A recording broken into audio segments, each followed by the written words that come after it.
Jadi itu saya dari beberapa pengamatan saya memang harus mengakui adanya kemungkinan tersebut. Kemudian lalu apa yang akan dilakukan dengan adanya tendensi seperti itu?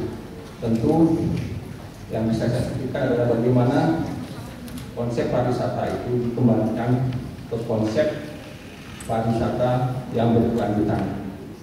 Pariwisata yang berkelanjutan tentu yang dilihat adalah 3 aspek. Aspek ekonomi yang dilihat, kemudian aspek sosial juga yang dilihat, dan juga yang terakhir adalah aspek lingkungan hidupnya. Dan untuk mewujudkan itu, disitulah peranan hukum yang nantinya akan menjadi instrumen perumus. Jadi hukum itu ibaratkan sebagai guiding hand ya, mau dibawa kemana pariwisata ke depan, begitu. Itu fungsi hukum sebagai mekanisme integrasi. Jadi dia akan melihat tendensi ekonomi, sosial, politik, kecenderungan apa yang terjadi, kemudian dimanifestasikan dalam bentuk norma, dihukumkan, kemudian konsep yang sedang digalakkan oleh pemerintah, dan saya mendukung konsep itu adalah konsep pariwisata berkelanjutan. Tetapi itu tadi, karena kalau kita bicara hukum memang konsepnya sudah bagus, tapi implementasinya terkadang masih kurang.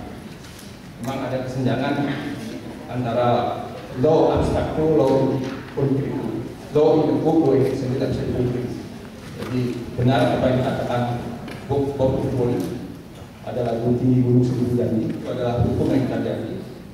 Atau kalau penyanyi Audi mengatakan janji di atas ikrar ya, karena saya adalah salah satu penggemar Audi. Dan salah satu hal yang utama kenapa hukum itu memang tidak berjalan itu adalah karena memang pengambil keputusannya memang tidak memiliki suatu fokus atau lebih merupakan kepentingan yang bersifat parsial. Atau kalau dalam bahasa gaulnya itu sebenarnya pemimpin itu seperti lagunya Rocket Rocker.